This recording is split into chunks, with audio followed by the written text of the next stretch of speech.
Hello everyone, स्वागत है आप सभी का आपके यूट्यूब चैनल साइंस संग्रह में। फटाफट से सारे कोई आ जाओ। आज बहुत दिनों बाद हम आप सबके लिए भाई कोर्सेज तैयार कर रहे थे और फाइनली आज 2022 बैच के लिए हम आ ही गए हैं। तो फटाफट से सारे कोई आ जाओ और एक बार कंफर्म कर दो कि क्या ऑडियो और वीडियो पूरी तरह सिंक्रोनाइज है या नहीं। फटाफट से सारे कोई प्लीज़ सब कोई एक बार सिंक्रोनाइज कर देंगे कि ऑडियो और वीडियो पूरी तरह से सही है या नहीं। चलो फटाफट से सारे कोई। वाह क्या बात है, बहुत दिनों बाद, बहुत अच्छा लग रहा है। ऑडियो सही जा रहा है ना? कोई दिक्कत तो नहीं है ना किसी को? एक बार प्लीज सब कोई बता दो। हाँ जी, very good, excellent, thank you so much. चलो, गुड इवनिंग, गुड इवनिंग। तो आज के सेशन में मैं आपको बता दूं कि 2022 जो बैच होने वाला है उसके लिए हम आज से तैयारी में लग चुके हैं। और एक चीज रिसेंटली और बता देना चाहता हूं कि क्लास 10th की भी बैच बहुत ही जल्द शुरू करेंगे। सारी कोर्सेज की तैयारियां चल रही है और इस बार तो बहुत ही धमाल होने वाला है। तो प्लीज आप लोग अंत तक जरूर देखिएगा। तो आज के सेशन में जैसे आप देख रहे हो ना, 2022 बैच है। ये कौन सा बैच के लिए हम लोग करेंगे?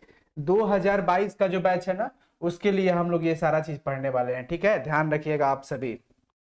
2022 विस्तार पूर्वक व्याकरण सीखना है मजे के साथ। व्याकरण, हिंदी, जो भी है, केमिस्ट्री वगैरह, ये सब बहुत ही इजी लैंग्वेज में आपको मिलेगा। तो हमारे साथ बने रहें। और सबसे बड़ी चीज कि इस बार जो 2021 में बैच का एग्जाम हुआ है, बड़ी मजेदार बच्चे एकदम। वाह। तो हिंदी व्याकरण का आज का सेशन है 12th क्लास। कोई भी बोर्ड हो, कोई फर्क नहीं पड़ता, बिकॉज ग्रामर जो है वो ठीक है, हंसते हंसाते सीखे।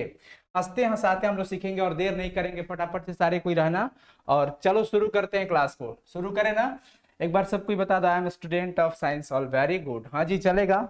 आज हिंदी से अपनी मातृभाषा से हम लोग शुरू किए हैं सेशन को। ठीक है, तो सबसे पहला चीज आप देख रहे हो, आज मैं आपको बता दूं कि आपके 12th क्लास में जो ग्रामर पढ़ने हैं वो कौन कौन से टॉपिक पढ़ने ग्रामर में। मैं आपको बता रहा हूं कि ग्रामर के अंदर जो विषय सूची है, जो हम लोग पढ़ने वाले हैं साहब, वो हम लोग क्या पढ़ेंगे, क्या पढ़ेंगे हम लोग, टॉपिक कौन कौन सा हम लोग कवर करने वाले हैं। देखिए, हमारे व्याकरण के अंदर में अगर आपको बता दूं 12th क्लास में, तो हमें पढ़ना होता है वर्ण विचार, शब्द विचार, संज्ञा, लिंग, वचन, कारक, सर्वनाम, विशेषण। ठीक है, उसके बाद में आपको बता दूं क्रिया पढ़ना होता है काल, उपसर्ग, प्रत्यय, संधि, समास, पर्यायवाची शब्द, विलोम शब्द, अनेक शब्दों के लिए एक शब्द, मुहावरे, वाक्य विचार, रस, अलंकार, पत्र लेखन, संक्षेपण लेखन और निबंध लेखन। जैसा कि आपको बता दूं कि ये जो दो चीजें ना, रस और अलंकार, ठीक है। तो मैं आपको बता दूं साहब कि आपके जो सिलेबस है उसके अंदर काव्यखंड जो है ना हिंदी का, उसमें कुछ ऐसे क्वेश्चंस होते हैं जो अलंकार से रिलेटेड होगा, जो रस से रिलेटेड होगा। हालांकि आपके सिलेबस के अंदर रस और अलंकार का कोई स्पेसिफिक मतलब ये नहीं है कि रस अलंकार पढ़ना ही है, सिलेबस नहीं कहता है। बट आपका जो पुस्तक है ना काव्यखंड, वो कहता है, इससे रिलेटेड क्वेश्चन पूछता है, तो भैया मैं तो आपको पढ़ाऊंगा। मैं पर्सनली आपको ये रस और अलंकार भी पढ़ाऊंगा ताकि किताब का क्वेश्चन आप धुआंधार कर दो। ठीक है ना? चलो जी स्टार्ट करेंगे सर। स्टार्ट हो चुका है। तो ये सारी चीजें हैं। तो सबसे पहला हमारा क्या होने वाला है? वर्ण विचार। सबसे पहला क्या होगा साहब? वर्ण विचार। तो चलो हम लोग फिर चलते हैं वर्ण विचार पे। आप चाहो तो स्क्रीनशॉट ले सकते हो इसका। फटाफट से क्या करना है, आपको स्क्रीनशॉट ले लेना है, क्योंकि आपको कभी दिक्कत नहीं होगा। चलो जी ठीक है, चलते हैं फिर। नेक्स्ट नेक्स्ट हमारे पास क्या है?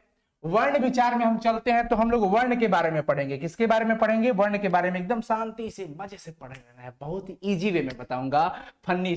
वर्ण विचार, वर्ण, वाह जी वाह।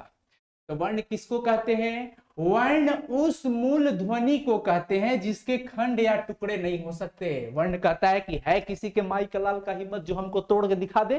कौन कहता है? वर्ण कहता है। चलो भैया, कोई नहीं तोड़ेगा तुमको। वर्ण कहता है कि भैया मेरे खंड या टुकड़े नहीं हो सकते, खंड या टुकड़े नहीं हो सकते। जैसे में देखो ना जी, आ ई ये हर्ष ई, दीर्घ ई, ओ क।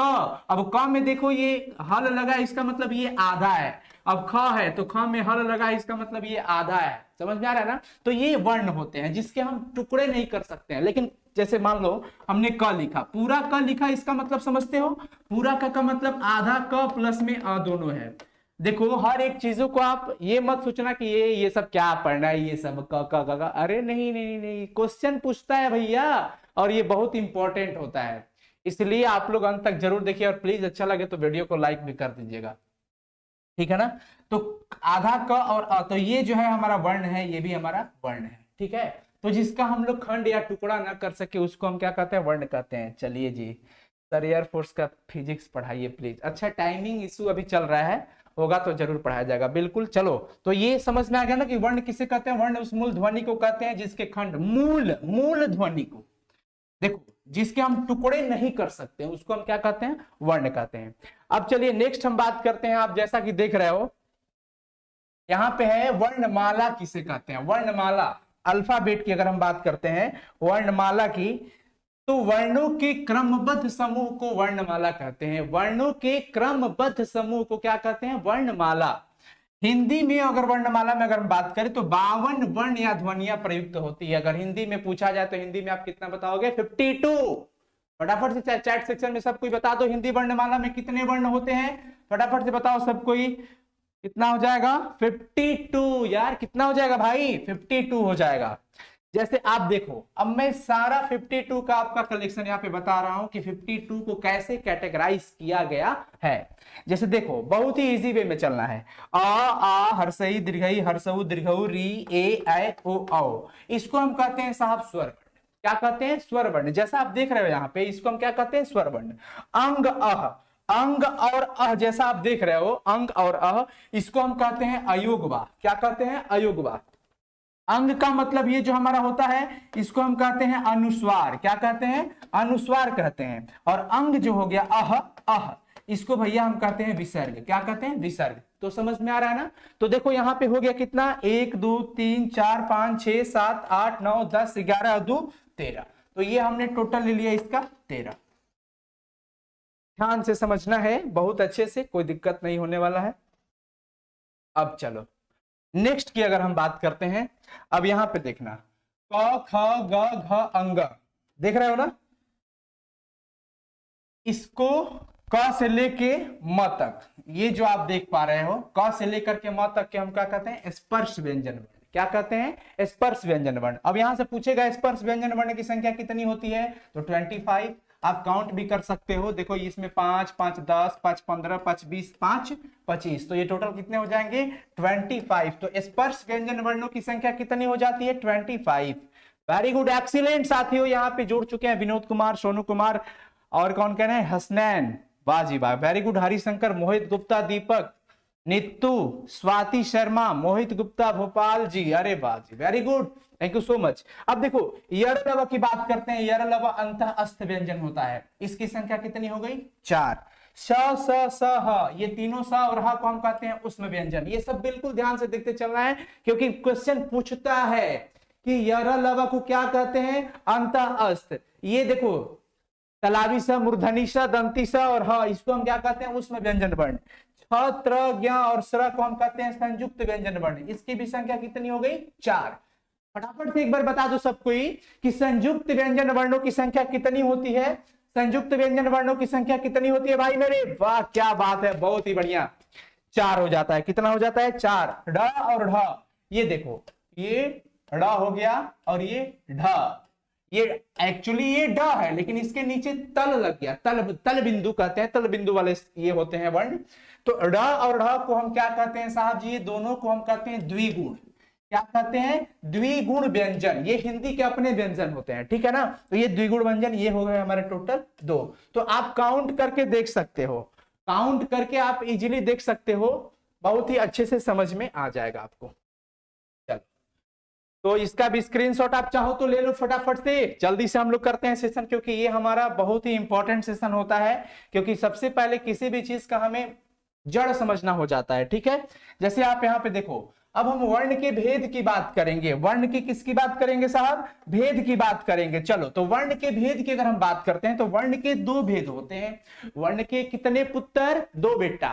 इसके वर्ण के 2 बेटा होते हैं, 2 पुत्र होते हैं, एक स्वर वर्ण होता है और एक हो जाता है साहब व्यंजन वर्ण। अब आपको पता है कि सर स्वर वर्ण का मतलब स्वर वर्ण, ये होता क्या है एक्चुअली। स्वर का मतलब देखो, जो आ ये सब होता है ना, ये दिस दैट हम लोग ऑलरेडी पहले देखे भी, तो उसमें आपको मैं बताया कि इसको हम स्वर कहते हैं। लेकिन आपको भी पता है, बहुत दिनों से हम लोग बचपन से ये सीखते आते हैं कि स्वर जिसको बोलने के लिए किसी की जरूरत ना पड़े, ये कहता है हम अकेले सवा शेर हैं, जा हमको बोलने के लिए किसी की जरूरत नहीं पड़ेगी, ये हम नहीं कहते हैं, ये स्वर वर्ण कहता है। स्वर वर्ण क्या कहता है कि भैया मुझे बोलने के लिए किसी की जरूरत नहीं पड़ती, हम बिंदास है, स्वतंत्र है, मस्त है एकदम, हमें किसी की हेल्प नहीं चाहिए। मतलब आप बोलो बोलो में कोई और थोड़ी आ रहा है, में आएगा, ई में ई सिर्फ आएगा, तो ये स्वर हो जाता है। ठीक है, अब देखो स्वर और व्यंजन दोनों को हम लोग कैटेगराइज करेंगे, अलग अलग करके पढ़ेंगे। ठीक है, अब देखिए यहां पे हम बात करते हैं, वाह चलो जी फटाफट से आ जाओ, कहां पे, हाँ आ गया आ गया, वेरी गुड एक्सीलेंट। स्वर वर्ण किसे कहते हैं? स्वर वर्ण किसे कहते हैं? जिसका उच्चारण स्वतः होता है, स्वतः का मतलब खुद से, अपने आप, इसके उच्चारण के लिए हमें किसी की जरूरत नहीं पड़ने वाली है, किसी की हेल्प नहीं चाहिए। कौन बोलता है भैया? ये बोलते हैं हमारे स्वर भैया जी। उससे हम क्या कहते हैं? स्वर वर्ण कहते हैं। देखिए आ हर्षई दीर्घई हर्षऊ दीर्घऊ री ए आई ओ औ वाओ,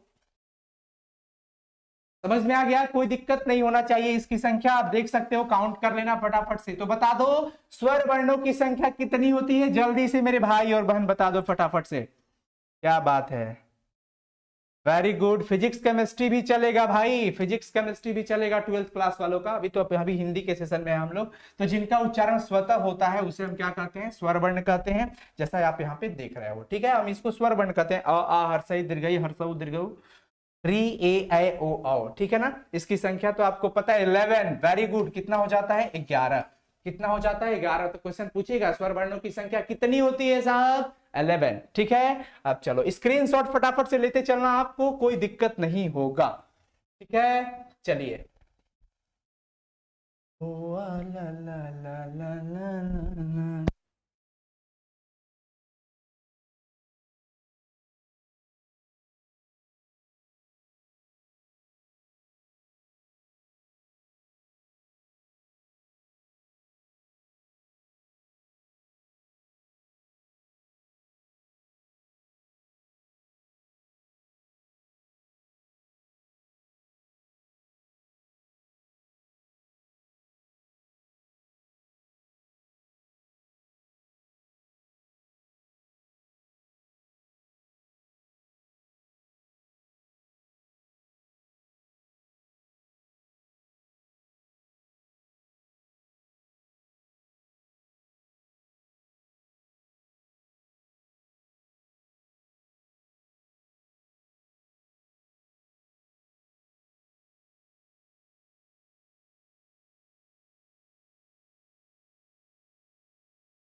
अच्छा अब बता दो तो सही हुआ, साउंड नहीं आ रहा है, ओहो साउंड प्रॉब्लम हो गया। अब जा रहा है आवाज?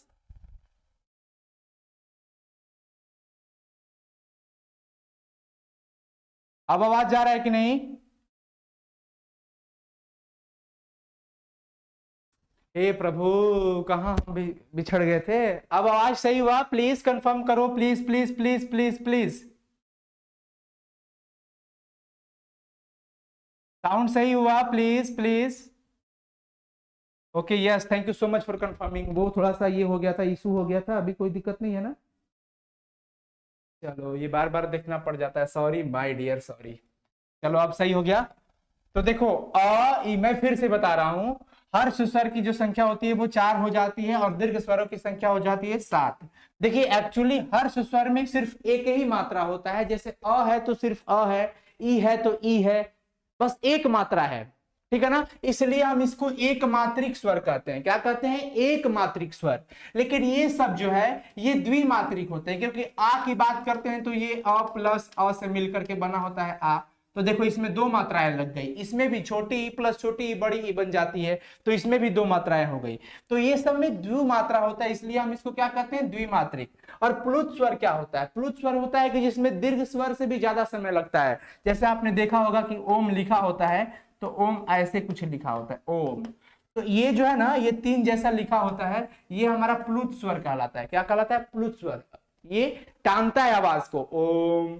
तो ये प्लुत स्वर है, जिसका उच्चारण के लिए हमें दीर्घ स्वर से भी ज्यादा समय लगता है। अब एक बात आप लोग बता दो कि सबसे कम समय किसमें लगेगा उच्चारण के लिए? फटाफट से सारे कोई बता दो।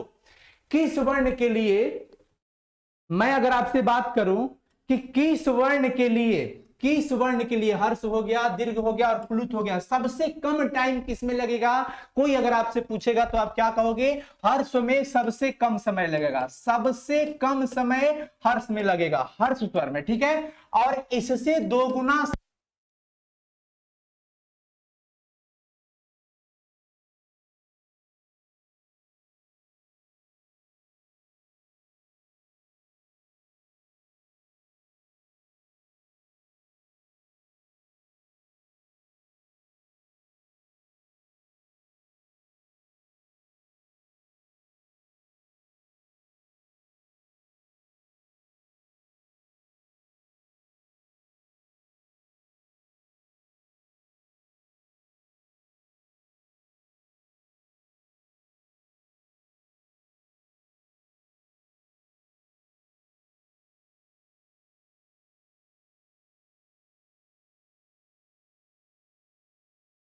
साउंड का इशू हो रहा है ना?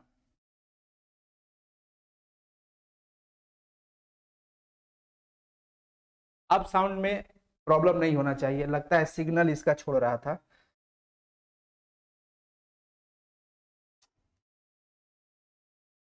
ओह, टेंशन मत लो मेरे प्यारे साथियों, टेंशन मत लो, साउंड अब नहीं जाएगा।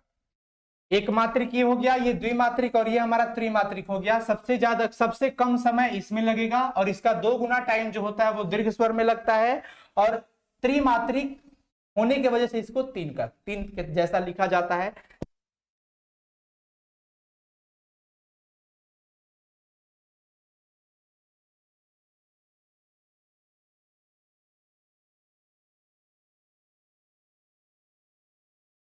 साउंड आ रहा है जा रहा है ना?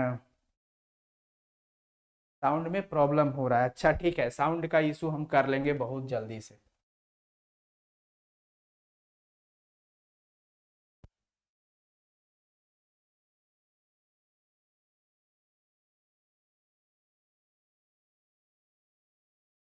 क्यों जी साहब जी? साउंड में क्यों दिक्कत होने लगा?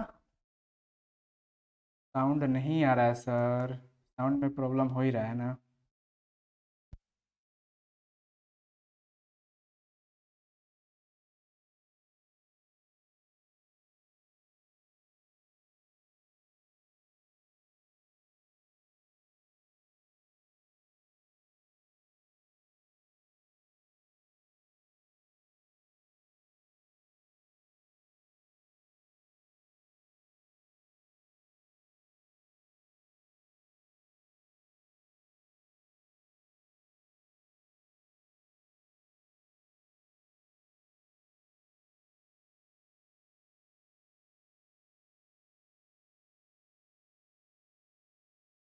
पर आवाज नहीं आ रहा है वो डायरेक्ट देना पड़ेगा क्या?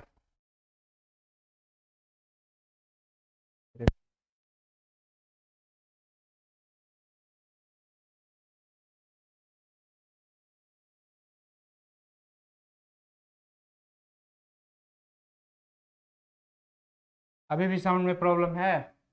सर आवाज आ रही है सर।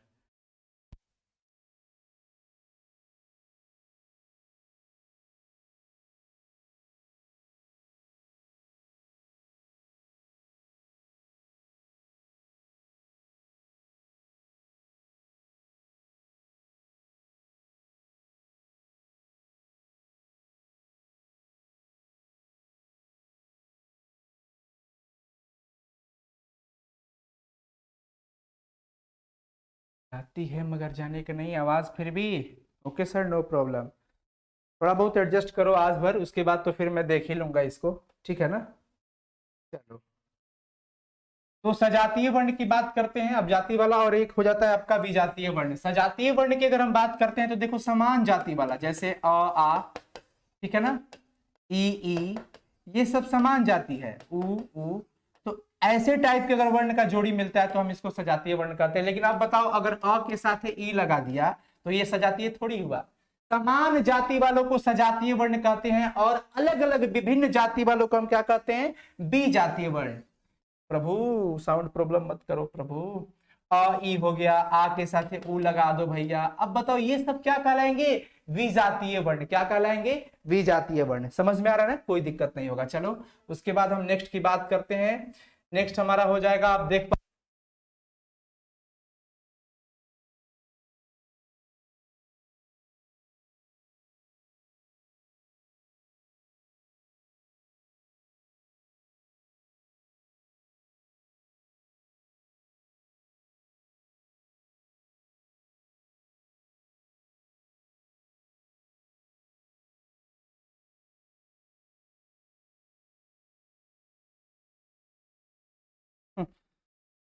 जय हो साउंड जी। स्वर को व्यंजन के साथ, जय हो महाराज साउंड जी, क्या गजब करते हैं आप। स्वर को व्यंजन के साथ मिला करके लिख देते हैं तो हम कहते हैं उसको 12 खड़ी। क्या कहते हैं साहब? 12 खड़ी। जैसा कि अब आप देख रहे हो, मैं 12 खड़ी आपको दिखाने वाला हूं। दो बच्चे आएंगे पकड़ के 12 खड़ी को।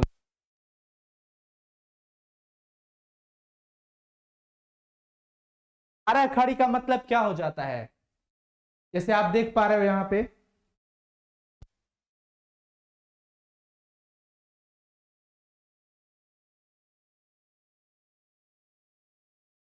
में कर लेंगे ऐसा अगर होगा तो।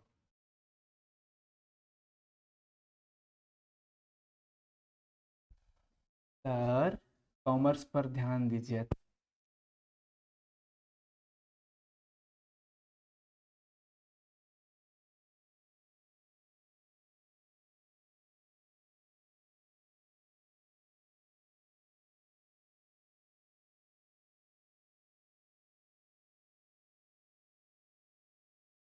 पता है, अब आज इतना ही रहने देते हैं। नेक्स्ट सेशन में जब ये पूरा ऑडियो वगैरह सब सही हो जाएगा ना, तो फिर लेकर के आएंगे। ठीक है ना? टेंशन।